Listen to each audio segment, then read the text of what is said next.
الحمدللہ وکفیٰ وسلام علی عبادہ الذین اصطفیٰ اما بعد اعوذ باللہ من الشیطان الرجیم بسم اللہ الرحمن الرحیم یا ایہا الذین آمنوا اذکروا اللہ ذکرا کثیرا صدق اللہ العظیم۔ معزز سامعین، اللہ رب العزت قرآن مجید فرقان حمید میں فرماتے ہیں کہ اے ایمان والو، اللہ تعالیٰ کا ذکر کثرت سے کرو۔ دوسری جگہ اللہ رب العزت فرماتے ہیں کہ اے وہ لوگو جو اللہ تعالیٰ اور اس کے رسول صلی اللہ علیہ وسلم کے حکم کو ماننے کا اقرار کر چکے ہو، اس کے حکموں کو ماننے کا وعدہ کر چکے ہو، اور یہ بھی آیا ہے کہ اللہ تعالیٰ کا ذکر کثرت کے ساتھ کرو۔ تو ان تمام آیات سے پتہ چلتا ہے کہ اللہ رب العزت اپنے قرآن مجید فرقان حمید میں فرما رہے ہیں کہ کثرت کے ساتھ میرا ذکر کرو۔ کثرت کیا ہے؟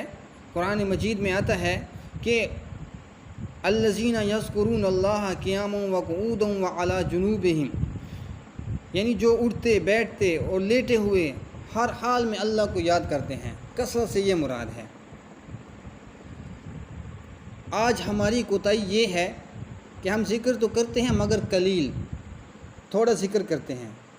چند بار تسبیح کو پڑھ کر ہم تھک جاتے ہیں، یا چند بار 5 منٹ 6 منٹ کا ہم مراقبہ کرتے ہیں، تھک جاتے ہیں۔ اگر ایک پہلی جماعت کا طالب علم ہو اور وہ روزانہ 20 منٹ پڑھے تو وہ پہلی جماعت میں پاس نہیں ہوتا ہے۔ تو ہم چند منٹ مراقبے کر کے، تھوڑا سا ذکر کر کے، پورے سال کے بعد اس ذکر کے امتحان میں کیسے پاس ہو سکتے ہیں؟ جن بزرگوں نے ذکر کے اثرات کو اپنے اوپر پایا ہے، انہوں نے ذکر میں وقت لگایا ہے اور ڈٹ کر ذکر کیا ہے۔ لہٰذا ہمیں بھی چاہیے کہ ہم اللہ تعالیٰ کا ذکر کثرت سے کریں۔ اس کی ایک مثال یوں سمجھ لیں، جیسے کہ ایک آدمی کو بخار تھا، ڈاکٹر نے کہا کہ بھائی آپ جو ہے نا آگمنٹین یا کوئی اینٹی بایوٹک گولیاں کھائیں۔ تو ڈاکٹر نے اس کو یہ کورس دیا کہ آپ یہ دوائی 5 دن استعمال کریں اور صبح اور شام استعمال کریں۔ اب جب وہ آدمی اس دوائی کو لے کر گھر آتا ہے تو اس نے یہ سوچا کہ میں صبح اور شام کھانے کی بجائے دن میں 1 مرتبہ کھاتا ہوں۔ پھر جب وہ 10 دن کے بعد یا 5 دن کے بعد ڈاکٹر کے پاس جاتا ہے کہ میرا تو بخار نہیں اترا ہے، تو ڈاکٹر اس سے پوچھتا ہے کہ آپ نے دوائی کیسے استعمال کی؟ تو وہ یہ کہتا ہے کہ میں تو 1 گولی کھاتا تھا، لیکن آپ نے صبح اور شام بتائی تھی۔ تو ڈاکٹر نے یہ ان کو کہے گا کہ مقدار پوری نہ ہونے کی وجہ سے اس کے اثرات آپ کے اوپر نہیں آئے ہیں، اس لیے آپ کا بخار نہیں اترا ہے۔ لہٰذا ہمیں بھی چاہیے کہ ہم بھی اپنے ذکر کو، اپنے مراقبات کو، اپنی مقدار جو شیخ اپنی آپ کو مریدین کو دیتا ہے اس کے مطابق اس کو ہم ذکر کریں اور مراقبہ کریں، تو ہمارے اوپر اس کے اثرات مرتب ہوں گے۔ دوسری مثال یہ ہے کہ ایک ٹی بی کا جو مریض ہوتا ہے تو ڈاکٹر اس کو کہتا ہے کہ آپ نے اتنے ٹیکے لگوانے ہیں، 85-86 ٹیکے لگوانے ہیں، تو 1 دن بھی آپ نے ناغہ نہیں کرنا ہے۔ عجیب بات ہے کہ اگر وہ 1 دن ناغہ کر لیتا ہے تو پھر شروع سے اس کا کورس شروع ہو جاتا ہے۔ جیسے کفارے کے روزے، 1 دن اس نے روزہ نہ رکھا، 1 دن اس نے روزہ نہیں رکھا تو شروع سے رکھنے پڑتے ہیں پھر۔ تو ایسے ہی یہ 85-86 ٹیکوں کا اس کا کورس ہوتا ہے، تو وہ پھر سے شروع ہو جاتا ہے۔ جب جسمانی علاج کے لیے 1 دن ناغہ ہو جائے تو پہلے کے اثرات ختم ہو جاتے ہیں۔ تو روحانی امراض میں معمولات کی پابندی تو بہت بڑی چیز ہے، بہت ہی ضروری ہے، اس لیے اس کی مقدار بھی کثرت کے ساتھ ہوگی تو پھر آپ کو فائدہ ہوگا۔ اور اہل تصوف یہ بھی فرماتے ہیں کہ دل کو پاک کرنے کے 2 طریقے ہیں۔ پہلی مثال یہ ہے کہ اگر جسم کے اوپر مٹی لگی ہو تو اس کا علاج یہ ہے کہ پانی کو خوب بہا دیا جائے، اس کے اوپر خوب بہائیں گے تو وہ مٹی صاف ہو جائے گی۔ اگر آپ اس کے اوپر صرف تر ہاتھ مسح کر لیتے ہیں، تر ہاتھ پھیرتے ہیں، تو وہ مٹی کچھ چلی جائے گی لیکن اس کے اثرات باقی رہیں گے۔ آپ کے جسم سے وہ بدبو ختم نہیں ہوگی، بلکہ وہ آپ کے جسم سے آتی رہے گی۔ اگر آپ نے اس کو مکمل اس کو دھونا ہے، مکمل اس کو صاف کرنا ہے، تو پانی آپ کثرت سے بہائیں گے، پانی آپ ضرورت کے مطابق جو بہائیں گے، تب جا کر وہ مٹی آپ سے دور ہوگی۔ اسی طرح آپ کے دل کے اندر جو میل ہے، اس کے لیے بھی آپ کو کثرت سے ذکر کرنا ہوگا، پھر جا کے آپ کے دل کے اندر میل ختم ہوگی اور رحمت آپ کے دل کے اندر اور نور آپ کے دل کے اندر آ جائے گا۔ چنانچہ حضرت شاہ ولی اللہ محدث دہلوی نے لکھا ہے، جب کوئی زمین ناپاک ہو جائے تو اس کے بھی پاک کرنے کے دو طریقے ہیں۔ ایک طریقہ تو یہ ہے کہ بارش اتنی برسے کہ اس کی گندگی کو، اوپر والا جو حصہ گندگی کا ہوتا ہے، وہ اس کو بہا کر لے جائے، اس کا نام و نشان باقی نہ رہے۔ جب زمین خشک ہوگی تو پھر فتویٰ دیا جائے گا کہ یہ زمین پاک ہو گئی ہے، اب یہ زمین پاک ہو گئی ہے۔ اور دوسرا طریقہ یہ ہے کہ سورج اتنا چمکے کہ وہ جو نجاست ہے اس کو بالکل جلا کے راکھ کر دے، اس کا نام و نشان ختم کر دے۔ اگر خشک زمین اس کے اوپر کوئی بو نہ ہو، کوئی رنگ نظر نہ آئے، تو فقہا فرماتے ہیں کہ اس کے اوپر آدمی نماز پڑھ سکتا ہے، یہ زمین پاک ہے۔ یہ دو طریقے زمین کو پاک کرنے کے ہیں۔ تو اسی طرح دل کو پاک کرنے کا دو طریقے ہیں۔ ایک یہ ہے کہ اس کے دل میں ایک طریقہ تو یہ ہے کہ انسان اللہ کا ذکر اتنی کثرت کے ساتھ کرے کہ نور کی رحمت جو برسے تو وہ دل کی جو ظلمت ہے اس کو بہا کر لے جائے، اور یہ پھر دل پاک ہو جائے گا۔ اور دوسرا طریقہ یہ ہے کہ کسی اللہ والے کی صحبت میں انسان رہے۔ اللہ والوں کا دل اس سورج کی طرح ہوتا ہے جو شعاعیں پھینک رہا ہوتا ہے، ان کی شعاؤں سے انسان کے دل کے اندر جو گند ہوتا ہے، جو میل ہوتی ہے، جو رذائل ہوتے ہیں، وہ ختم ہو جاتے ہیں۔ اکثر سالکین کی یہ کوتاہی ہوتی ہے کہ وہ اذکار تو کرتے ہیں مگر بہت کم کرتے ہیں، زیادہ ذکر نہیں کرتے ہیں، اس لیے ان کو سالوں ہاں سال لگ جاتے ہیں، مگر ان کا جو مقصود ہوتا ہے اپنی اصلاح، اس کے اوپر اس کو وقت لگ جاتا ہے۔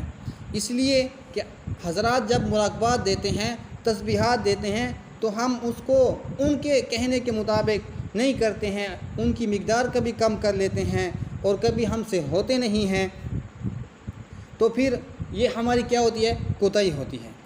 تو اس کی مثال یہ ہے، جب آدمی ایک بیمار ہو جاتا ہے تو ڈاکٹر اس کو دو طرح کی دوائی دیتا ہے۔ ایک تو اینٹی بایوٹک دیتا ہے کہ جس سے اس کا بخار اترے، اور دوسرا اس کے ساتھ وٹامن ڈی، اے جو بھی ہو طاقت کی دوائی اس کے ساتھ دیتا ہے، تاکہ اس بندے کے اندر جو کمزوری ہے وہ بھی ختم ہو جائے۔ تو اس کے ساتھ درد کی دوائی بھی دیتا ہے کہ درد بھی محسوس نہ ہو۔ اب ایک بندہ درد کی دوائی بھی کھا لے، وٹامن بھی کھا لے اور اینٹی بایوٹک نہ کھائے تو اس کا بخار کبھی بھی نہیں اتر سکتا ہے۔ اسی طرح اگر ہم تسبیحات کر لیں، درود شریف کی ہو، استغفار کی ہو، اور مراقبہ نہیں کریں گے تو دل کی کیفیت نہیں سنورے گی۔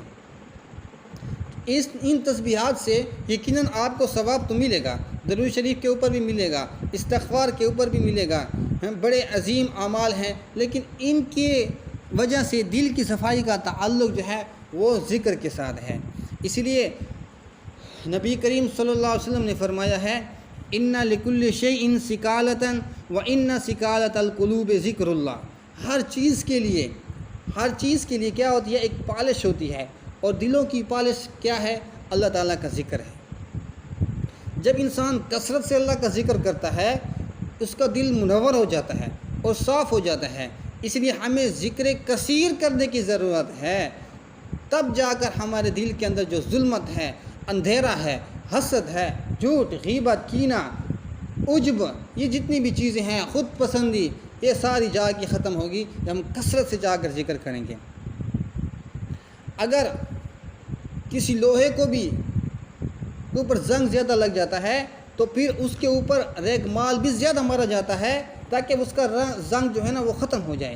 اسی لیے ہمارے دلوں میں پر بھی گناہ کے اثرات زیادہ ہو چکے ہیں، اس لیے ہمیں بھی ذکر کثیر کا حکم دیا گیا ہے کہ ہم بھی ذکر کثیر کریں۔ اللہ رب العزت فرماتے ہیں، کلا بل ران علی قلوبہم ما کانوا یکسبون، ہرگز نہیں ہے بلکہ جو یہ عمل کرتے رہے ہیں اس نے ان کے دلوں پر زنگ چڑھا دیا ہے۔ تو گناہوں کی وجہ سے دلوں کے اوپر زنگ لگ جاتا ہے۔ بعض اوقات لوہے کے اندر بہت زیادہ زنگ چڑھا ہوا ہوتا ہے، تو اس زنگ کو ہٹانے کے لیے زیادہ دیر تک ایک مال مارا جاتا ہے، اور پھر جا کر اس کا زنگ اتارا جا سکتا ہے یا ختم ہو جاتا ہے۔ تو ہمارے دلوں پر بھی بہت زیادہ گناہوں کے اثرات ہیں، تو یہ کیسے جائیں گے؟ یہ کثرت ذکر کی وجہ سے، کثرت ذکر کرنے کی وجہ سے ہمارے دلوں کے اندر جو رذائل ہیں پھر یہ جا کر ختم ہوں گے۔ ایک دو مرتبہ سے یہ نہیں جائیں گے، بلکہ کثرت ذکر کہا گیا ہے۔ اور کثرت ذکر پہلے قرآن مجید میں فرمایا گیا ہے کہ صبح اور شام آپ کثرت ذکر کرتے رہیں۔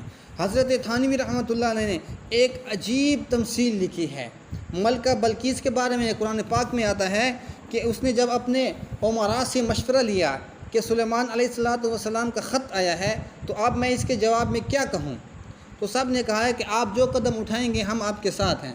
لیکن وہ سمجھدار تھی، اس نے کہا قالت ان الملوک اذا دخلوا قرية افسدوها وجعلوا عزت اهلها اذلہ وكذلك يفعلون۔ ملکہ بولی حقیقت یہ ہے کہ بادشاہ لوگ جب کسی بستی میں گھس آتے ہیں تو اسے خراب کر ڈالتے ہیں اور اس کے باعزت باشندوں کو ذلیل کر کے چھوڑتے ہیں، اور یہی کچھ یہ لوگ بھی کریں گے۔ حضرت یہ تو اس کا ظاہری معنی ہے۔ حضرت تھانوی رحمۃ اللہ علیہ فرماتے ہیں کہ ان الملوک اذا دخلوا قریہ، جب اللہ تعالیٰ کا نام اس دل کی بستی میں داخل ہوتا ہے، افسدوہا، تو وہ انقلاب برپا کر دیتا ہے۔ تو دوسرا اس کا معنی یہ ہے، اور دنیا جو دل میں معزز ہوتی ہے اس کو ذلیل کر کے دل سے نکال کر دیا کرتا ہے۔ اسی لیے کائنات میں جتنی بھی چیزیں ہیں وہ اللہ رب العزت کا ذکر کرتی ہیں۔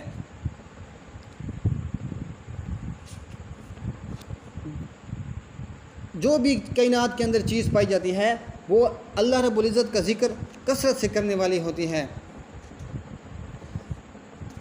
حضرت ابو موسیٰ اشعری رضی اللہ تعالیٰ عنہ سے ایک روایت ہے کہ نبی علیہ الصلوۃ والسلام نے فرمایا ہے، مثال اس شخص کی جو ذکر کرتا ہے اور اس کی جو ذکر نہیں کرتا زندہ اور مردہ کی سی ہے۔ یعنی ذکر کرنے والا انسان زندہ ہے اور ذکر نہ کرنے والا شخص مردہ کی مانند ہے۔ یہ روحانی زندہ اور روحانی مردہ ہے۔ دیکھیے اللہ کے حبیب صلی اللہ علیہ وسلم نے 1400 سال پہلے بتا دیا تھا کہ ذکر کرنے والا انسان کیا ہے؟ زندہ ہے، اور ذکر نہ کرنے والا مردہ ہے۔ پھر نبی علیہ الصلوۃ والسلام نے ایک اور پیاری مثال دی ہے، سے بات سمجھائی ہے کہ جس طرح خزاں کے موسم میں درختوں کے سے پتے جھڑتے ہیں اور خشک ہو جاتے ہیں، اگر اس وقت درمیان میں ایک بالکل سبز پتے کا درخت ہو تو وہ کتنا اچھا لگتا ہے۔ اور ایک حدیث میں آیا ہے کہ غافلین میں بیٹھ کر اللہ کا ذکر کرنے والے ایسے ہیں جیسے فرار ہونے والوں کی جانب سے دشمن کے ساتھ لڑنے والا شخص ہے، اور جیسے خزاں کے موسم میں بے برگ و بار درختوں کے درمیان سرسبز درخت ہوتا ہے، اسی طرح غافل لوگوں کے درمیان بیٹھ کر ذکر کرنے والا انسان اللہ کی نظر میں حسین اور اچھا معلوم ہوتا ہے۔ یعنی جب ہم وہ تسبیحات کم کرتے ہیں تو پھر شکار ہو جاتے ہیں۔ اللہ کی شان دیکھیے، پرندے جب تک اللہ کا ذکر کرتے رہتے ہیں اس وقت تک کوئی ان کو شکار نہیں کر سکتا ہے۔ جب ذکر میں کوتاہی ہوتی ہے، کمی ہوتی ہے، تو اس وقت ان کو گویا موت دے دی جاتی ہے۔ تو ہمیں بھی چاہیے کہ ہمیں کثرت ذکر کریں، اللہ رب العزت کا کثرت سے ذکر کریں، چاہے استغفار کریں کثرت سے، درود شریف پڑھیں کثرت سے، تیسرا کلمہ پڑھیں کثرت سے، اور لا الہ الا اللہ کا ورد بھی ہو تو کثرت سے۔ اس لیے اللہ رب العزت نے بھی فرما دیا یا ایھا الذین آمنو، جمع کا صیغہ ہے، جمع کے صیغے کے اندر سارے آ جاتے ہیں، سب کو مخاطب کیا جا رہا ہے کہ اللہ کا ذکر کثرت سے کرو۔ اللہ رب العزت نے کسی اور چیز کے بارے میں کثرت کا حکم نہیں دیا ہے، بلکہ قرآن مجید میں اٹھاؤ تو کثرت کا ذکر آپ کو ذکر کے ساتھ ملے گا کہ کثرت ذکر یہ ہے کہ اللہ تعالیٰ کا نام کثرت سے لو۔ اللہ رب العزت مجھے اور آپ کو اس پر عمل کرنے کی توفیق عطا فرمائے، اور اللہ رب العزت ہمیں بھی ذاکرین میں شامل کرے اور ہمیں بھی ذکر کرنے کی توفیق عطا فرمائے۔ اقول قولی ھذا واستغفر اللہ۔